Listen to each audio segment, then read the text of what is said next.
Sitting in the booth with my niggas, you know how we do. You in versus I'm in, so you instructors I'm in.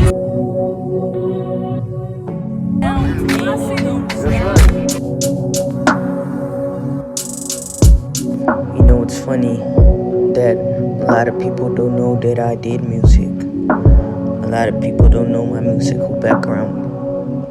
It's kind of funny though, but I just want to like bring them into the experience I had and the journey I had before I even did fashion, before I even did film, you know?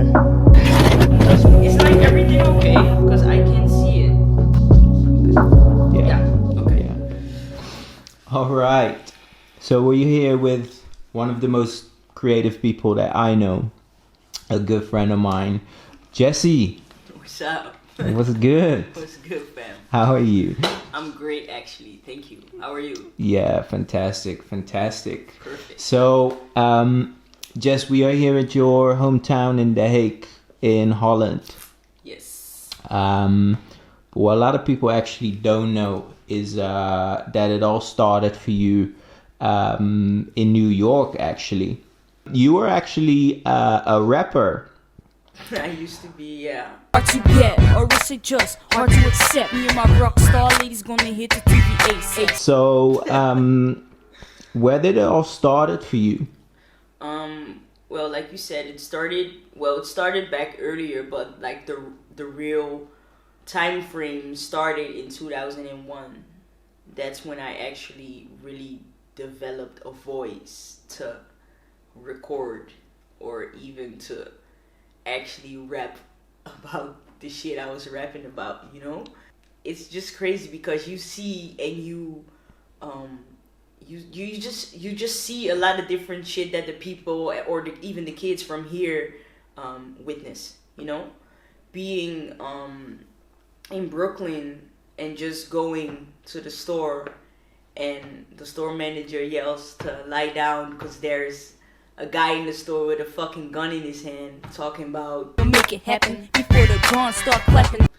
everybody get the fuck down. And me, I'm thinking I'm in a scene from Menace to Society. I wanted to fucking peep what was going on. And I just think that witnessing things like that really develops you differently. So rapping about what I was rapping about was actually the things I was seeing. I want to take you back a little bit here.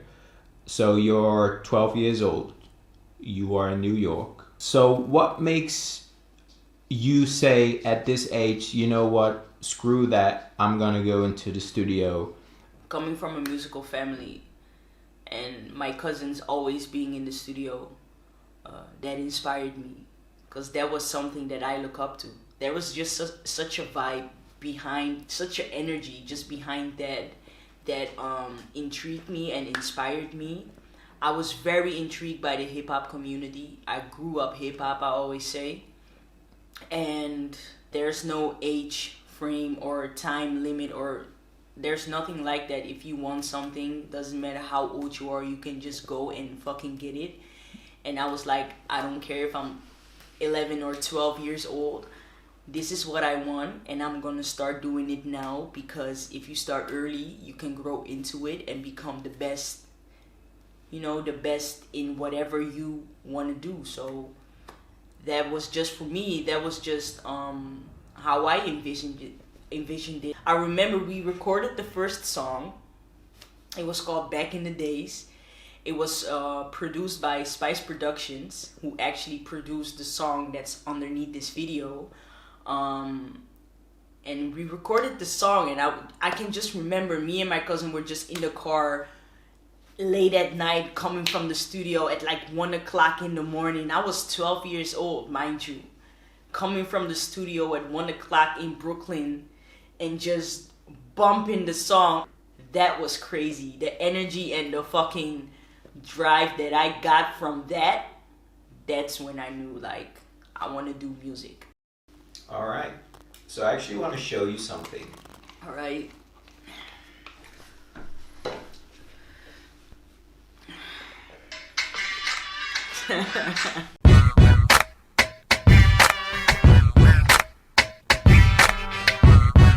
Y'all feeling the beat already? Okay.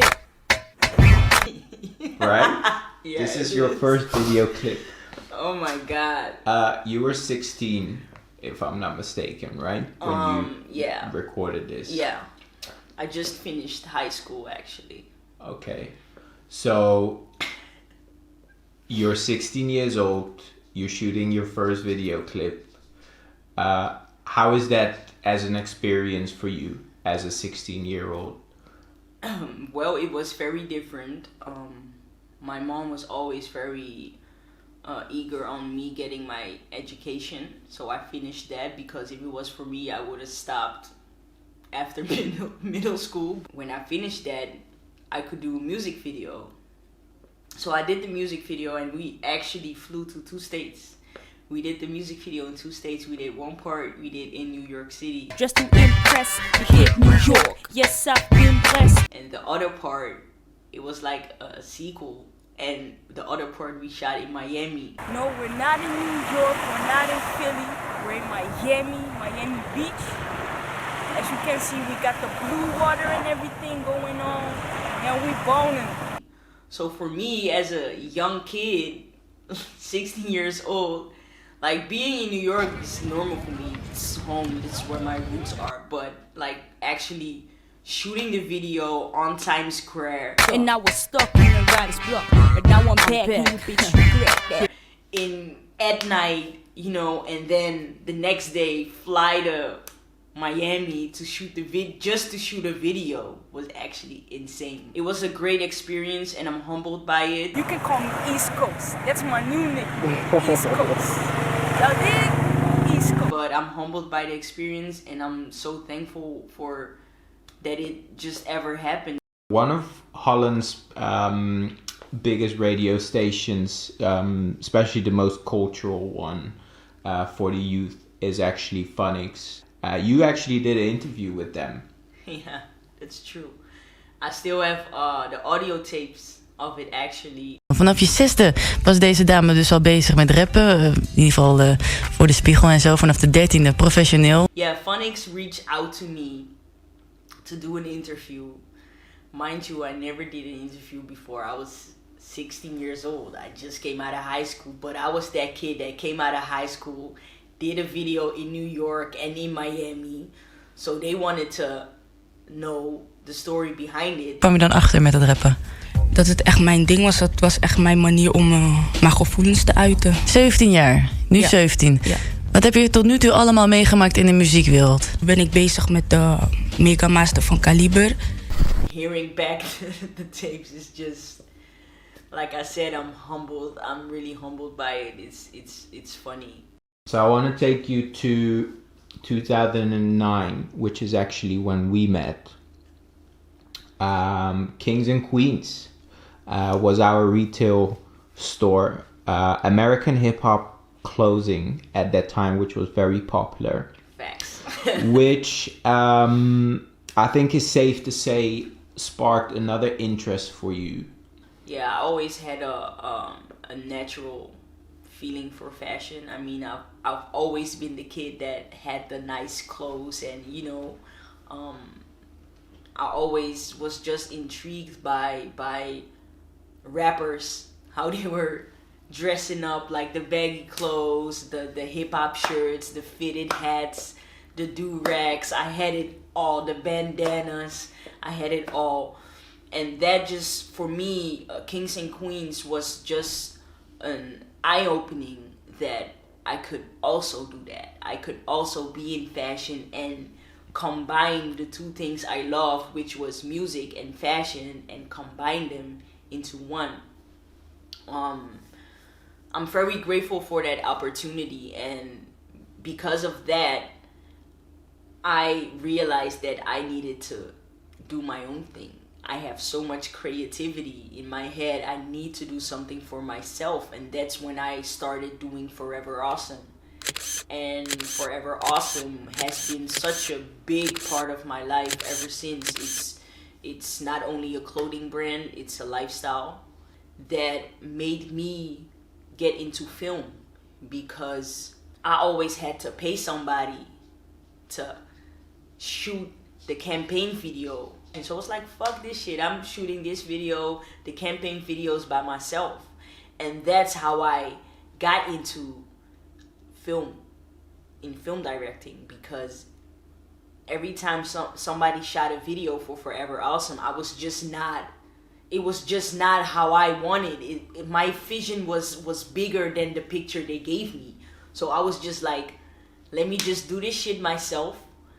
And me and my friends actually drove to Paris to shoot the campaign video for the first like big drop I was doing. And I asked one of my homegirls back in Florida. She's actually from France, but she lives in Florida.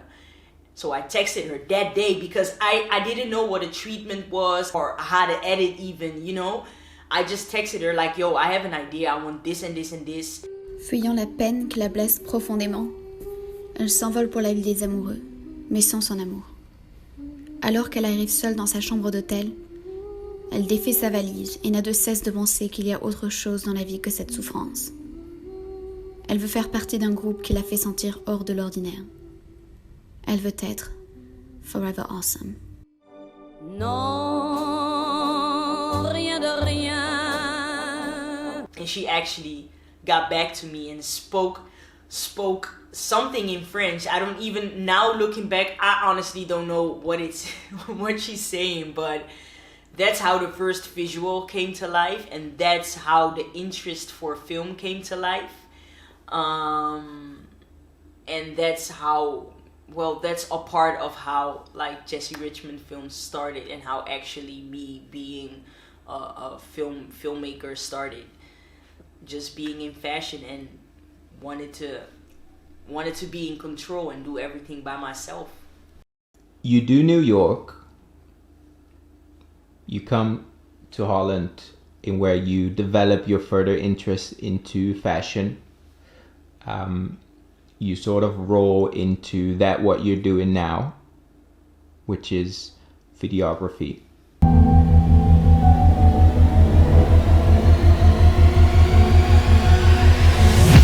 We can see from your social media presence that you are heavily influenced by LA. There's a lot of LA vibes that you share in your stories. Is there something you want to go into more detail about? I've been to LA recently, and being there it just clicked.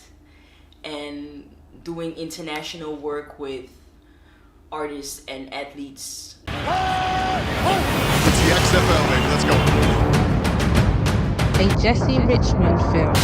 That just inspires me, and that's just the road we're gonna keep on going, and we'll see what the future may hold. So any last words? Well, you wanna tell him, Butler? You have anything else to say?